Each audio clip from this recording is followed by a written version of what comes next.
Hello students, welcome to the class. We were studying collection of data, and in that we were studying different modes of collection of data. We are done with personal interview, we are done with questionnaires and schedules. Now we should understand how a questionnaire should be designed. This was an activity which I gave you in the last lecture as well. So I have not received much of the assignment now. Only few of the students have provided me the assignment. Have a look at it. This is how a questionnaire should be. Objective of this questionnaire is to know about the monthly income and expenditure of 10+2 students living in the hostels. हमारे example से same ही है, जो हमने assignment लिया था उससे similar है. हमारे असाइनमेंट में हम ये सोच रहे थे कि 10+2 वाले जो स्टूडेंट्स हैं वो आगे क्या करने वाले हैं, इसको हमें जज करना है. मुझे एक स्टूडेंट है गर्वित, उसका मेरे को एनालिसिस अच्छा लगा. बाकी मेरे को बहुत ज्यादा बच्चों ने इसको सबमिट नहीं किए. You are requested to fill in the questionnaire and return to the earliest. इस तरह का उसमें लिखा होता है कवरिंग लेटर में, और ये है आपका questionnaire as such. Students name, age, faculty, वो कॉमर्स का है, आर्ट्स का, किधर का है. आपने यहाँ पे इसको डिस्क्राइब करने के लिए यहाँ पे कुछ लिख भी रखा है, आप इसको ब्रैकेट में भी लिख सकते हैं. Name of school, college, father's name and address, father's occupation, उनकी इनकम अगर आप अदर मेंबर्स कमा रहे हैं फैमिली में तो, क्योंकि हमारा यहाँ पे ऑब्जेक्टिव स्टडी क्या था, to know the monthly income and expenditure of the students living in hostels. तो हम उनसे तो पूछेंगे ही, लेकिन उनकी फैमिली के बारे में पता करना पड़ेगा, बिकॉज स्टूडेंट की कौन सी income. So monthly income receive by the student कहां से, फैमिली से. उसकी पर्सनल अर्निंग कुछ है तो वो scholarship and others. Monthly expenditure of the student, किस चीज पे क्या खर्चा, कॉलेज फीस पे, स्टेशनरी पे, बुक्स पे, कन्वेंस पे, हॉस्टल एक्सपेंसेस, एंटरटेनमेंट पे कितना खर्चा करता है, अदर्स अगर हैं तो उसमें स्पेसिफाई करना है कि मैं इन चीजों पे खर्चा करता हूं. ठीक है. टाइप क्वेश्चंस जिसमें एक आंसर होगा दो में से. If your monthly income is not enough, how do you propose to increase it. अब ये हो गया ओपन एंड क्वेश्चन. आप इसमें खूब सारे लिख सकते हो कि मैं सोच रहा हूँ ना, मैं ना पार्ट टाइम जॉब करूंगा, उसके साथ साथ पढ़ाई करूंगा, या मैं एक काम करता हूँ, मेरे फैमिली को बोलूंगा थोड़ा ज्यादा पैसे भिजवाएं. Can you save anything from the monthly income. क्या आप मंथली जो आपको मिल रहा है पॉकेट अलाउंस, उसमें कुछ आप सेव कर पाते हो. अगर कर रहे हो तो if yes, under which of the above noted head expenses can you save and how much. तो इनमें से कौन से जो एक्सपेंसेस है जिनमें आपको लगता है कि सेविंग कर सकते हो, उसको नोटिफाई करो, उसको बताओ. ये एक सिंपल तरह का क्वेश्चनर हो गया. इस तरह के होते हैं क्वेश्चनर्स. ठीक है. So personal interview done, questioners and schedules done. अब बात करते हैं टेलीफोनिक इंटरव्यू. टेलीफोनिक इंटरव्यू आज की तारीख में सबसे इजी मेथड है अगर आपको कहीं से डेटा कलेक्ट करना है तो.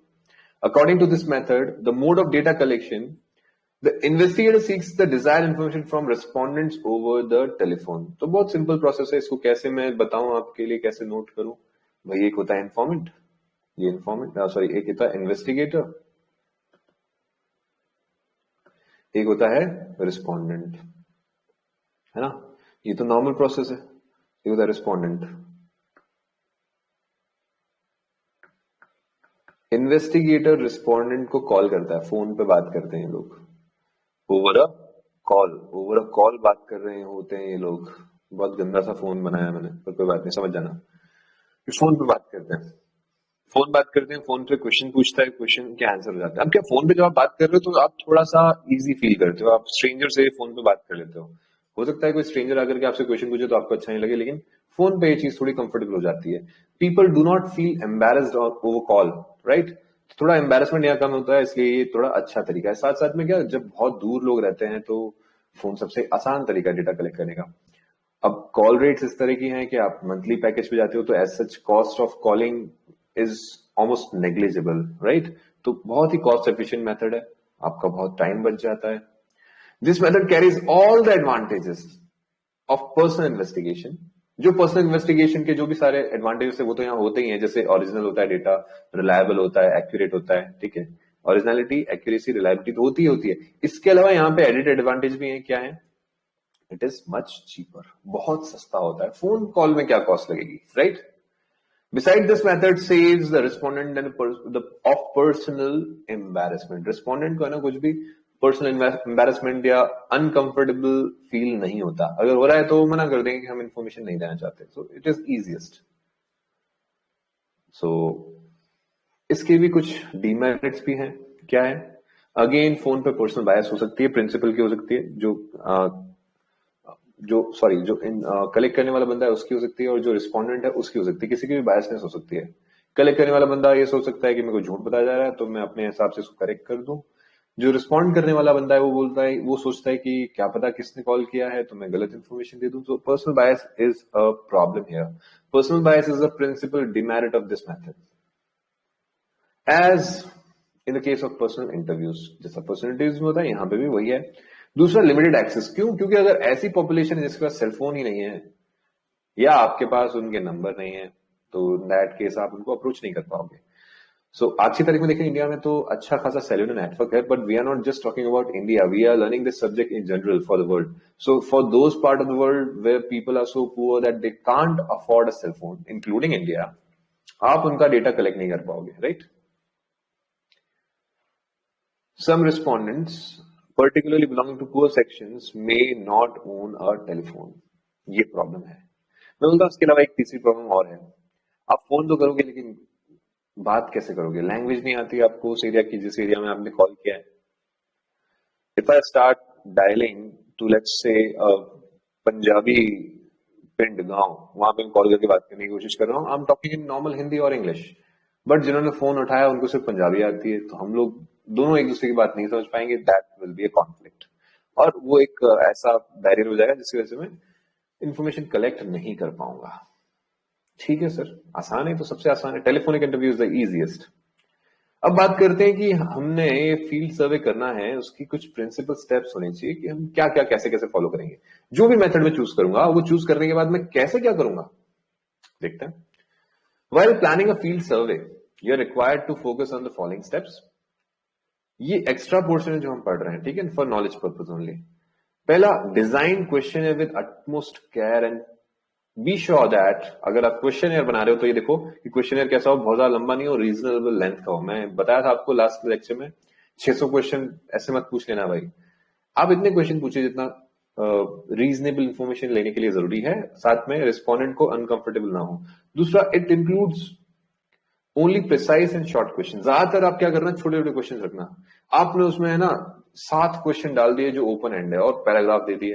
अरे भाई, रिस्पोंडेंट इतना रिस्पॉन्ड नहीं करेगा, और इतनी इंफॉर्मेशन से आपको भी कोई इसको स्टैटिस्टिकल फॉर्म में कन्वर्ट करना है तो वो इतना इजी नहीं होगा. सो आप कैसे इंफॉर्मेशन कलेक्ट करिए, प्रिसाइज और शॉर्ट क्वेश्चन से आप क्या करिए, इंफॉर्मेशन कलेक्ट करिए. नेक्स्ट, ऐसे क्वेश्चन होने चाहिए जिसमें क्रॉस चेक पॉसिबल हो. एक क्वेश्चन दूसरे क्वेश्चन का आंसर सही है या नहीं है बता पाए. जैसे मैंने आपको इसमें एग्जांपल दिया था, date of birth and age वाला, ठीक है, इस तरह से. Next, the question do not involve serious और difficult calculations for the respondent. ऐसा होना चाहिए जिसमें कोई सीरियस और डिफिकल्ट कैलकुलेशंस ना हो. ये सब हम पहले ही पैराग्राफ में पढ़ चुके हैं. तो क्वेश्चन बनाते टाइम ये डिसाइड करिए कि आपको क्वेश्चन में ये सब चीजें हो और ना हो. ठीक है.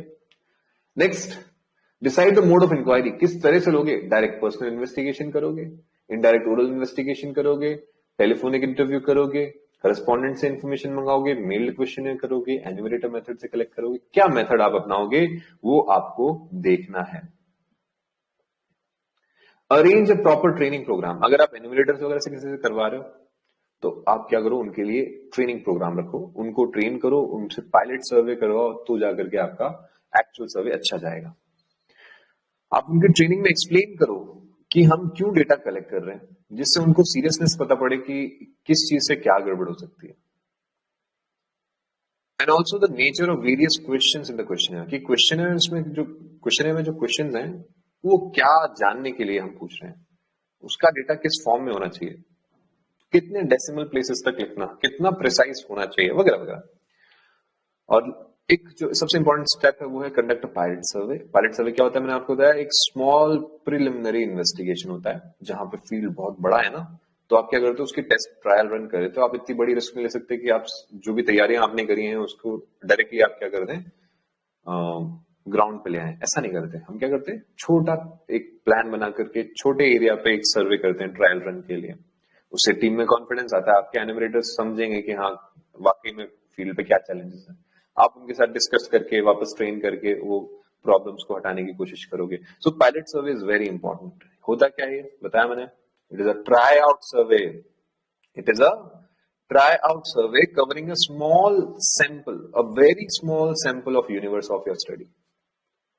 आप जिस चीज के बारे में जानना चाहते हो, बहुत छोटा सा उसका एरिया कवर करता है सैंपल सर्वे। मतलब फॉर एग्जांपल आप इंडिया का सेंसस लेना चाहते हो, लेकिन आपने एक विलेज के अंदर एक छोटा पायलट सर्वे करा दिया। That will be what, that will be a try out survey. Pilot survey क्यों काम आता है भाई? In assessing the quality suitability of questions, assessing performance of enumerators, कि एन्यूमरेटर कैसा काम कर रहे हैं, हमने जो क्वेश्चन बनाए वो ठीक काम कर रहे हैं कि नहीं, वो क्वेश्चंस ठीक है कि नहीं, लोग समझते तो लगते हैं उसको कि नहीं समझ पाते। ठीक है। Designing a set of instructions for the enumerators. हमें ये भी ध्यान रखना चाहिए कि पायलट सर्वे हमें ये हेल्प करेगा कि हम क्या चीज गलती कर रहे हैं, जिसको एन्यूमरेटर्स को ध्यान रखना है, उसका हम एक नोट बना लेंगे कि भाई अगली बार है ना, तुम लोगों से बात करो तो इस तरह से बोलना, इस एरिया में जाओ तो पहले आप जी जनाब से बात करो, उसके बाद आप आगे क्वेश्चन पूछो। इस एरिया में जाओ तो आप अचानक से लोगों के पीछे मत पड़ जाओ, आप थोड़ा सा लोगों से बात करो, उनसे पूछो आर यू कंफर्टेबल इन अ सर्वे। इस एरिया में जाओ तो इंग्लिश में बात करो, यहाँ कॉलेज स्टूडेंट होते हैं, उनको लगता है कि हाँ अगर आप एजुकेटेड है, इंग्लिश में बात कर रहे हैं तो वो अट्रैक्ट होते हैं, टाइप्स। इस तरह की सारी चीजें हो सकती हैं। जरा मुझे बताइए कि आपको यहां तक कोई प्रॉब्लम है? एक और इसमें लास्ट पॉइंट रह गया, assessing the cost and time involve in the final survey. अगर आपने पायलट सर्वे किया है, उसमें जितना टाइम लगा है, आप उसके हिसाब से जज कर सकते हो कि फाइनल सर्वे में कितना टाइम और रिसोर्सेस लगने वाले हैं। अब बताइए बच्चों, अब तक यहां तक हमने जो पढ़ा है उसमें क्या आपको कोई प्रॉब्लम है? हमने अभी अभी जो पढ़ा है इस क्लास में वो है कि क्वेश्चन कैसा दिखता है, फिर क्वेश्चन सॉरी किसी भी एक इंक्वायरी में आपको किन चीजों का ध्यान रखना चाहिए, और अभी भी हमने ये देखा कि पायलट सर्वे क्या होता है और क्या हेल्प करता है। So we are done with pilot survey. Now let's discuss the main sources of errors. गलती कहां हो जाती है डेटा कलेक्शन में? डेटा कलेक्शन में एरर्स हो जाते हैं बच्चों, गलतियां हो जाती हैं। जैसे हमने देखा बायसनेस कई जगह पे थी, कई जगह पे रिस्पोंडेंट रिलेक्टेंट होते हैं इंफॉर्मेशन देने में। तो दीज आर द फॉलोइंग। देखें, errors related to measurement of objects. Measurement of objects में एरर हो सकता है। कैसे? मैं सेंटीमीटर में कर रहा हूं मेजरमेंट्स, मेरे साथ वाला जो एन्यूमरेटर है वो मीटर्स में मेजरमेंट करके लेके आया। अब मैं पॉइंट के बाद 2 डेसिमल तक का लेता हूं, वो भी पॉइंट के बाद 2 डेसिमल तक का मेजरमेंट लेता है। एट द एंड क्योंकि हमारी जो मेजरमेंट के स्केल जो थी वो अलग अलग है ना, उसकी वजह से हमारा डेटा कॉन्फ्लिक्टिंग होगा, मतलब मजा नहीं आएगा आपके ओवरऑल इन्वेस्टिगेशन में। बोला है the scale of measurement, the scale of measurement happens to be different from for different enumerators. ऐसा हो सकता है कि अलग एनिमरेटर के लिए अलग स्केल यूज हुआ है। ऐसा भी हो सकता है कि डिफरेंट एनिमेटर्स में be allowing different degrees of approximation. अलग अलग डिग्री ऑफ अप्रोक्सीमेशन होगा तो भी दिक्कत है। सॉरी,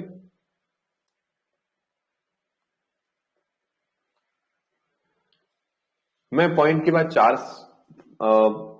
बाद 4 प्लेसेस तक का डेटा ले रहा हूं, मेरा साथी एन्यूमरेटर ले रहा है पॉइंट के बाद 2, तो यहां पे भी दिक्कत है। हम लोग अप्रोक्सीमेशन कैसे कर रहे हैं? मैं 5 से ऊपर जो भी होता है उसको राउंड ऑफ करता हूं तो नेक्स्ट नंबर, वो 1 के ऊपर कोई भी होता है उसको सबको नेक्स्ट नंबर पे अप्रोक्सीमेट कर लेता है। ये भी एक चैलेंज हो सकता है। तो ये एरर हो गया। अब क्या छोटा छोटा एरर ऐड होकर के बहुत बड़ा एरर हो जाता है। अभी तो क्या 1-2 लोगों के बीच में अगर एरर हो रहा है, 1 या 2 लोगों के डेटा में एरर हो रहा है तो कोई दिक्कत नहीं है। लेकिन जब हम बात कर रहे होते पूरी एंटायर पॉपुलेशन की, तो ये बहुत ज्यादा हो जाता है इकट्ठा कर होते होते। The small point and all variations are also huge.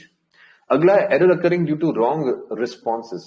कभी कभी क्या होता है, लोग गलत आंसर दे देते हैं क्योंकि उनको या तो क्वेश्चन समझ में नहीं आया या वो देना नहीं चाहते। नेक्स्ट है error occurring due to lack of response.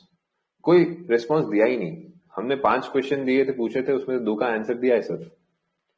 Some respondents may not respond to question. Lack of information this occurring infuses an element of error in collection of data. अब कुछ रिस्पोंडेंट्स ने अगर जब डेटा में contribute ही नहीं किया तो उनका डेटा तो रिप्रेजेंट ही नहीं हो रहा ना एक तरह से। तो हम जो उससे स्टैटिस्टिक्स जनरेट करेंगे, हम जो उससे एक्चुअल में कंक्लूजन निकालेंगे, वो कंक्लूजन तो सबको लेकर के नहीं होगा ना, क्योंकि कुछ रिस्पॉन्डेंट्स ने अपना कॉन्ट्रीब्यूशन ही नहीं दिया, तो ये एक एरर हो जाता है। एरर अकरिंग ड्यू टू मिसकैलकुलेशंस, जिनको हम बोलते हैं अर्थमेटिकल एरर्स। जैसे किसी की हाइट फीट में पता है उसको, और एनिमेटर पूछ रहा है आपकी हाइट कितनी है सेंटीमीटर्स में, तो फिट वाला बोल रहा है मेरी तो हाइट है 6 फीट, आप कर लो कैलकुलेट। अब एनिमेटर उसको गलत तरह से सेंटीमीटर में कन्वर्ट कर रहा है, कुछ गलत फॉर्मूला लगा करके, तो एक एरर हो जाएगा, उसकी हाइट वो लिखेगा ना वो सेंटीमीटर में, वो गलत होगी, राइट। तो arithmetical errors can be there. Errors occurring due to communication gap और due to lack of recording of the information. जैसे क्या होता है, कई बार कई जगहों पे nodding of the head is considered as no in some countries and in some places. अगर आप ऐसे कर रहे हो इसका मतलब आप मना कर रहे हो, ऐसे कर रहे हो इसका मतलब yes. So it may differ from place to place. अब अगर कोई ऐसा रिस्पॉन्स दिया है जो आप जिसको कुछ और परसीव कर रहे हो और एक्चुअल रिस्पॉन्स कुछ और है, तो गड़बड़ हो जाएगी ना। आपका रिस्पॉन्डेंट ऐसे करके आपको रिस्पॉन्स कर रहा है और आप सोच रहे हो वाह दिस इज यस, आप यस पे टिक लगा रहे हो। इन एक्चुअल सिचुएशन वो जिस कल्चर में रहता है वहां पे इसका मतलब होता है नो, तो दिक्कत है। So communication gaps can also be there. Okay sir, ठीक है, डन डन डन।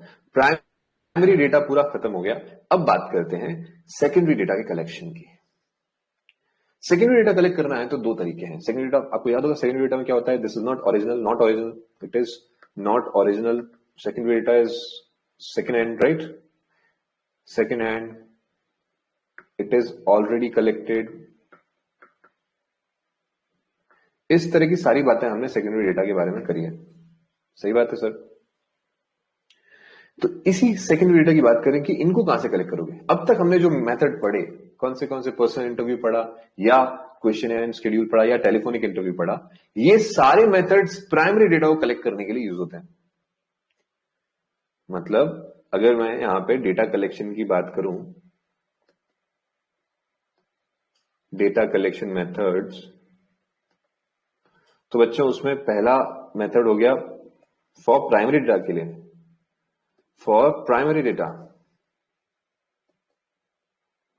दूसरे तरह के जो मेथड्स हो गए वो हो गए फॉर सेकेंडरी डेटा। आप बना लीजिएगा इसको। प्राइमरी डेटा कलेक्ट करने के तरीके कौन से हैं।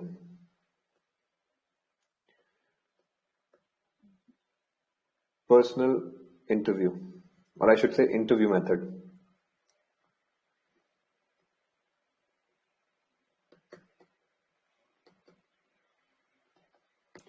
इंटरव्यू मेथड में तीन कौन से, डायरेक्ट पर्सन इन्वेस्टिगेशन, सेकेंड कौन सा था, इनडायरेक्ट ओरल इन्वेस्टिगेशन, थर्ड क्या था, करस्पॉन्डेंस।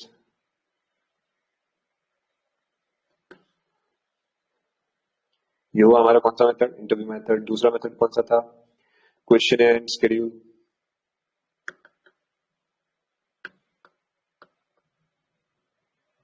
उसमें हमने दो तरह के पढ़े बच्चों, कौन से दो तरह के पढ़े सर। एक पढ़ा हमने मेल्ड क्वेश्चन है,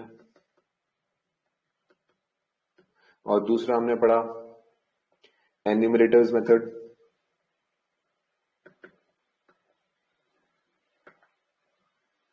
इसके अलावा हमने तीसरा एक मेथड पढ़ा है किसमें, प्राइमरी डेटा कलेक्शन में, फॉर प्राइमरी डेटा। तो third method is telephonic.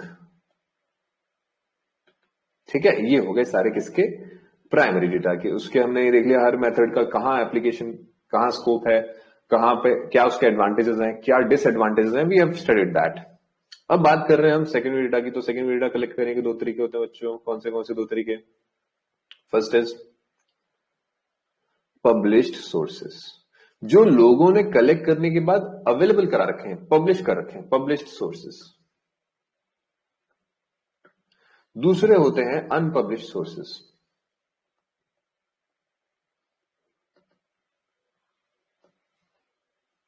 Unpublished sources वो होते हैं जो लोगों को पता नहीं है कि वाकई में है। जैसे मुझे पता नहीं है कि भाई कौन सा डेटा कहां कहां मिल सकता है, जो लोगों के पास कलेक्टेड है लेकिन उनके पर्सनल यूज के लिए है।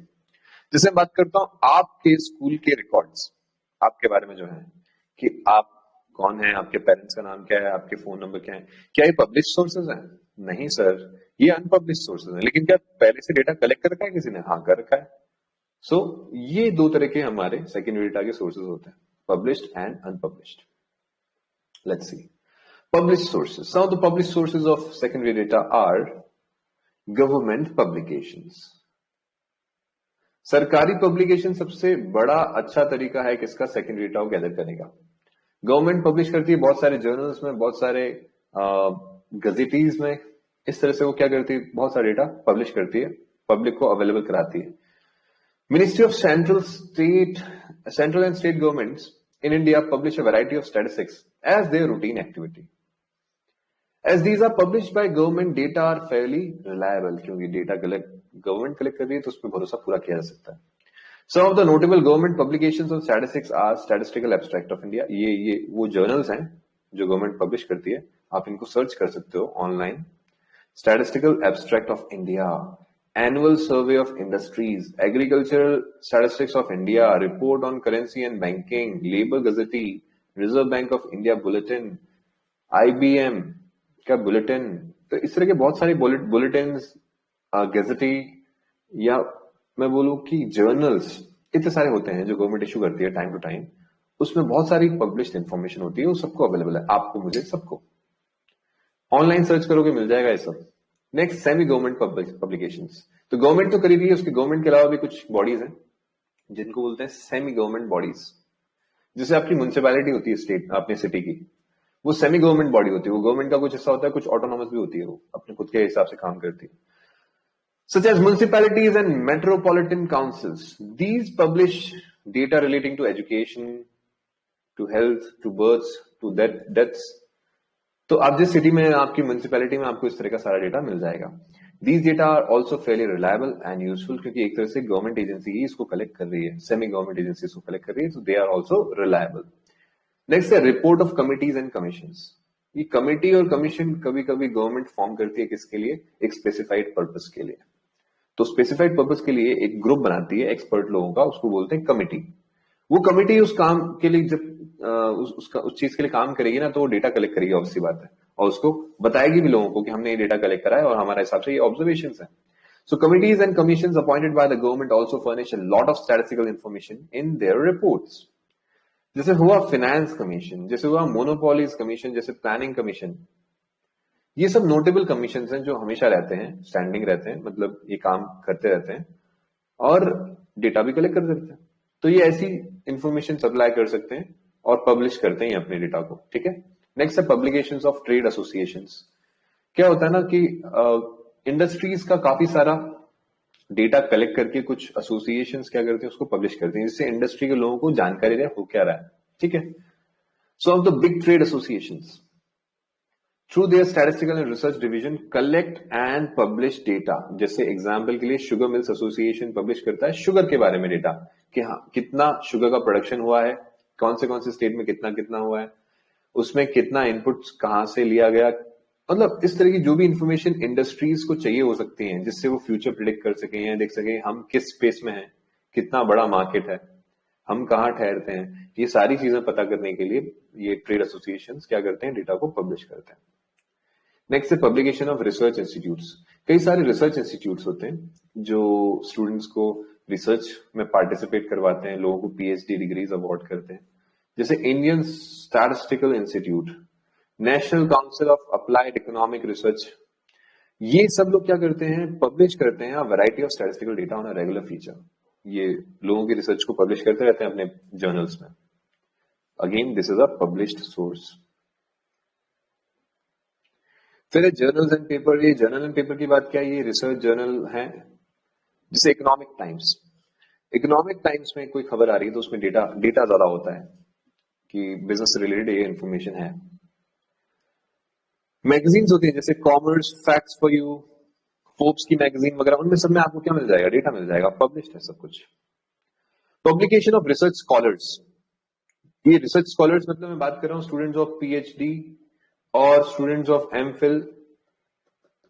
ये लोग क्या करते हैं, अपने थीसिस जब लिखते हैं तो उसमें रिसर्च करते हैं, वो रिसर्च स्टैटिस्टिकल डेटा के बेसिस पे होती है, तो वो उसको पब्लिश करते हैं कि हमने ये डेटा कलेक्ट करा है। ये भी पब्लिश सोर्स है। Individual research scholar also sometimes publish their research work containing some useful statistical information. समझ में आता है सर, ये भी समझ में आता है। नेक्स्ट है इंटरनेशनल पब्लिकेशंस भी हैं बच्चों। इंटरनेशनल पब्लिकेशन जैसे जैसे ILO, UNO, IMF, world bank, ये सब जो बॉडीज हैं, ये सब बॉडीज भी डेटा कलेक्ट करती हैं और उसको पब्लिश करती हैं, लोगों तक पहुंचाती हैं। ये सब हो गए हमारे पब्लिश सोर्सेस। अब जो पब्लिश नहीं हुए हैं वो है अनपब्लिश सोर्सेस। तो हमें इसमें कोई कैटेगरी नहीं मिलेगी कि कौन कौन अनपब्लिश्ड है, क्योंकि पता ही नहीं है कि कौन अनपब्लिश्ड है, right. There are some unpublished secondary data as well. जैसे मैंने एग्जांपल दिया, आपके स्कूल में जो आपके रिकॉर्ड्स हैं वो अनपब्लिश्ड है, तो that is a kind of secondary data only. These data are collected by the government organizations and others. Government भी कलेक्ट कर सकती है, कोई और भी कलेक्ट कर सकता है, generally for their self use और ऑफिस रिकॉर्ड्स। ऑफिस रिकॉर्ड्स तो आपको पब्लिक नहीं करने होते ना। These data are not published. These unpublished numerical information may however be used as secondary data.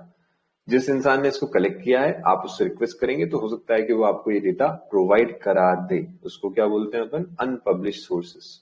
तो पब्लिश सोर्सेस कहां से? गवर्नमेंट से, सेमी गवर्नमेंट से, फिर गजेटी से, फिर जर्नल से, मैगजीन से, न्यूज़पेपर से, रिसर्च स्कॉलर्स का डेटा, इंटरनेशनल ऑर्गेनाइजेशंस का डेटा, कई तरह का हमारा पब्लिश सोर्सेस से डेटा हो सकता है। और अनपब्लिश सोर्सेस से जो डेटा होता है वो गवर्नमेंट या नॉन गवर्नमेंट एजेंसीज भी कई बार कलेक्ट करती हैं अपने सेल्फ या ऑफिस यूज के लिए। आप उनको अप्रोच करोगे, शायद वो आपको डेटा दे दें, आप उस डेटा को यूज करोगे, तो that is a secondary data for you. ठीक है। अब कुछ प्रिकॉशंस हैं जो आपको अपनाने चाहिए while using secondary data. Some of the notable questions जो आपके दिमाग में होने चाहिए सेकेंडरी डेटा का यूज करते टाइम, वो होने चाहिए, क्या ये डेटा ऐसा है जिसपे भरोसा किया जा सकता है? जैसे गवर्नमेंट सोर्स का होगा तो भरोसा कर लोगे, लेकिन नॉन गवर्नमेंट बॉडी होगी तो थोड़ा भरोसा कम आएगा। कुछ लोग बोल सकते हैं कि गवर्नमेंट का डेटा है, हम इस पे भरोसा नहीं करेंगे, ऐसा भी हो सकता है। सो रिलायबिलिटी आपका जो जिस तरह का आपका इन्फॉर्मेशन है, जिस तरह का आपका यूजेज है, उसके हिसाब से देखना होगा कि कितनी रिलायबिलिटी आपको चाहिए और क्या वो रिलायबल है कि नहीं। फिर देखना पड़ेगा whether the data is suitable for the purpose of the inquiry, कि आप जिस तरह का डेटा चाहते हो क्या ये उससे मैच करता है, क्या इसमें थोड़े बहुत चेंजेस करके आप इस्तेमाल कर पाओगे, नहीं कर पाओगे तो वो डेटा काम का नहीं है। Whether the data are adequate, जो डेटा है क्या वो काफी है, क्या उसने सब चीजें कवर कर रखी हैं या सिर्फ एक एरिया का ही आपको डेटा मिला है। अगर सिर्फ एक एरिया का डेटा है तो आपको बाकी एरियाज के लिए तो फिर प्राइमरी डेटा ही कलेक्ट करना पड़ेगा, राइट। ये कुछ क्वेश्चंस हैं जिनके आपको आंसर देने चाहिए, और कुछ और बातें हैं जिनको आपको दिमाग में रखना चाहिए। बोला है, in order to assess the reliability, suitability and adequacy, data reliable है, भरोसेमंद है कि नहीं, सुटेबल है कि नहीं, हमारा काम निकलेगा कि नहीं, एंड एडिक्वेसी मतलब पूरा है कि नहीं, मतलब ये तीनों क्वेश्चंस 1 2 3 के आंसर देने के लिए following points must be kept in mind. कौन से पॉइंट्स हैं हम पढ़ेंगे नेक्स्ट लेक्चर में बच्चों।